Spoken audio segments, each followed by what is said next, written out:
Our first thread of the day is titled, Husband Spent So Much Money on Lap Dances. I just found out my husband visited a strip club by himself on a work trip. He was there for several hours and I was able to see his credit card statement and saw that he spent literally thousands of dollars getting lap dances in the VIP room. He came clean about it and said he only touched the stripper and nothing more. I'm so livid and heartbroken. I can't believe he did this to me at this point of our lives. I'm 8 months pregnant. Also, the fact that he would spend such an exorbitant amount of money is insane to me. I'm considering divorcing him after this. I don't know what to do. This is probably one of the most horrifying and devastating and heartbreaking things that I could imagine happening to someone, especially someone when they're 8 months pregnant. Now, OP doesn't say anything about how long they've been married. She doesn't say anything about what kind of state their marriage was in before this point. But I think for pretty much everyone, this would be considered cheating, and cheating is just a giant red line in a relationship, right? For every single person out there, as long as you're having a monogamous relationship, I guess, which is the vast majority of people. And so I could not imagine being in her shoes. I think for both my husband and I, this is not like, for us, pretty much the only thing that could happen to our marriage that would destroy it would be cheating. And both of us are on the same page with regards to this. And I know that there's like a whole spectrum of behaviors that you could consider cheating in some ways. Some people might say, hey, a lap dance is not cheating and it's acceptable for me to have my husband go out on like a bachelor party to a strip club and get lap dances there. But as far as I'm concerned, that's not okay. And I would still find it not okay. Like, I find it strange to try and put myself in the mindset of someone who's like, oh yeah, no, it's fine. I'm completely okay with that. But I guess if that's not a boundary in your relationship, then fair enough. What I find particularly sad about the way that OP describes it here is that she seems a little bit fixated on the amount of money that he spent. And honestly, he spent an amount of money, like thousands of dollars. I'd probably say more went on than just a lap dance, because I don't think that you could reasonably spend thousands of dollars in a strip club otherwise.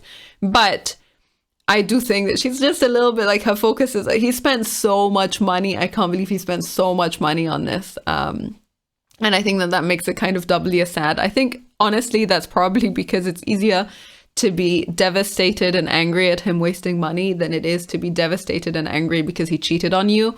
And I can imagine that that's a much, much harder thing to emotionally process. Now, I don't have a ton of advice for OP here. I think that so much of this, like the amount, to what extent can you really move on in a relationship after this type of event? I don't know, especially since it seems like she saw the credit card statement and then she asked him about it and then he came clean afterwards and so on. So it seems to me that you've fundamentally damaged the trust in your relationship to such an extreme extent that the amount of work and effort and time that it would take to try and regain some solid foundation under yourself is pretty much like would be very hard for me to envision the majority of people being able to go through. And I say this as someone who would just never be able to move on from this. I think a lot of people perceive cheating, or rather, I guess I would say that for me, cheating is kind of an end point, and it ends the relationship that you had before. And then it's a question of, are you able to build a new relationship from the ashes, which I don't know that a lot of people can do. We've already reacted to some threads here where you can see the fallout and how it damages people, the amount of trust issues that they have, how controlling they become just because they experience this. And I don't mean to say just as though I'm diminishing it, because I think it's a really horrific experience. But because this one event has such an intense impact on their confidence, on their idea of what makes a relationship work, forever, I think all of just your whole perception of the world is kind of forever changed after that experience, and that's really heartbreaking. So I consider this to be cheating. I don't know if anyone else does, and under those circumstances, I would also be considering divorce, irrespective of, and this is the really, really sad thing about it, including the fact that she's 8 months pregnant and a child is coming into the world, because I would not want to raise my child in a household where cheating is acceptable either. And that is not a moral value that I think is like, there's no question that that is something that I want to pass on to my child. So it would be a question there for me of, okay, is there enough time or enough of a chance that is it possible for us to salvage the marriage and to try to move on? And I think that is something that will take years if it is possible at all. But under those circumstances, do I really want my child to be around his dad, at least in proximity with me, so that he can observe how we interact with each other? And then all he will learn and see is the amount of bitterness and anger and resentment and hatred that builds up after an event like that. And I'm not sure that that's healthy for the child either. So this is probably one of the worst things that I could really imagine happening to anyone, especially at a point of at a late point of pregnancy where you're a couple of weeks out from giving birth. And that's just so horrifying. It's just really, really depressing and really, really sad. I feel awful for OP. And I would not be able to move on. Then comments are pretty much on the same page. First person says, I don't know, but I'm pretty sure more than a lap dance goes on in the VIP room. For me, that would be grounds for divorce. I'd be grossed out by him. And then the next one says, hey, unless you guys have set boundaries around this kind of thing and you're rolling in the dough so thousands of dollars is nothing, I'd be leaving him. I don't care if my husband goes to a strip club for a bachelor party or something, but we've both agreed no lap dances, as that made both of us uncomfortable to think about. I always admire a little bit how, I mean, you saw me do it earlier when I said, as long as you're in a monogamous relationship, everyone tries to find some way out to make it a little bit less painful and a little bit less horrifying. So she says, hey, if you've never set boundaries, then maybe he thought that getting a lap dance was okay. And if you have a ton of money, then maybe he thought that spending thousands of dollars on it is also okay. And honestly, if you've never talked about it, then I would default to no, because that seems like a normal response in that circumstance. If you've never really discussed it, I think as a grown adult man, you can make the decision by yourself and say, hey, probably my wife is probably not going to be super happy about this. I don't need to go any further. So yeah, no, even under both of those circumstances, I would still say it's not okay. It's not so much about the money in and of itself, it's what the money represents. That's all. So even if you are rich, even if whatever circumstance that makes spending thousands of dollars completely meaningless to you, fine, fair enough. But it's still, if that's what you're spending it on, then that's still a major problem. So yes, I'd still be leaving him. Interesting that she is okay with her husband going to a strip club, but she's not okay with lap dances. I honestly would not be very okay with the strip club either. But that makes sense. Like the not okay with lap dances thing makes sense to me a lot more than people who are okay with their spouses having lap dances. This one says, this is horrible. I'm so sorry you're going through it. Unfortunately, he definitely got more than a lap dance and did more than touch. Clubs can easily charge fees for sexual favors under lap dances on a receipt or take cash for them. There's so much deception, inconsideration, and disrespect here. I would have to leave him. I think you should go get tested and decide whether you can ever trust him again. Forgive him for not prioritizing, considering your marriage, your pregnancy, your health, and that of your child, and your feelings.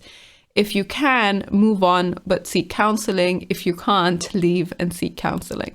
And so under both circumstances, what's happened is something that's so damaging to the psyche that you kind of need a lot of time to process it and to try and move on from it. And chances are you will still also need some therapy to get through it. Another comment on a different page that I found quite horrifying. This person says, it's a good thing that your husband admitted to these choices, but before quitting your marriage, please seek the wise guidance of a licensed professional marriage counselor. This challenge to your marriage is significant, but doesn't have to be the last straw. It will take hard work to restore trust, but professional therapists can guide both of you through the process of honesty, forgiveness, restoration, and healthy conflict resolution for the future. Now, honestly, in general, I have always felt that people tend to default to divorce way too quickly and way too soon and way too lightly, especially when you have a family, you have kids, you've built a whole life together. So I kind of hate that this is the context that this type of comment comes out in, because it's meant to be positive and it's meant to give you hope for the future, and it's meant to make you feel like, hey, at the very least he admitted to it. Like there's a bright side to this situation. And the bright side is that maybe you can come through it a much stronger couple. I just don't agree. I think that, to me, this sounds a bit tone deaf and inconsiderate, and it sounds like you're trying to make light of the situation by comparing it to going through any other challenge to your marriage or to your relationship. Like, bad things can happen in life that are also challenging. Everyone goes through periods of stress. You might be dealing with financial troubles. You might have sick family members. All of these things happen anyway. And yes, when you get through those events together as a couple, then they do strengthen your marriage. But this is not that. This is one of those situations where one person in the marriage had to make a decision that was deeply hurtful and so completely and utterly morally wrong on every level that harms and damages the other person, completely destroys the relationship. I don't know. The path of honesty, forgiveness, restoration, and healthy conflict resolution does not seem to be there for me. And so if I were OP, I would have a really hard time moving forward from this. I don't know how, like, there's no follow-up here. OP doesn't reply too much to the thread. She just says that it's bad. And it's really heartbreaking. So all I hope, honestly, for the future is that people would just stop cheating. I think that would make the world a much happier place for everyone. And I understand to some extent that breaking up with someone who you're married to, who's pregnant with your child, is really tough. But honestly, that's a much easier outcome than the aftermath of cheating. And I think cheating has this element of short-term instant gratification that is just kind of disgusting when you think about it in the broader sense. So this is an awful thread and a really sad situation, and hopefully it does not happen to too many people out there.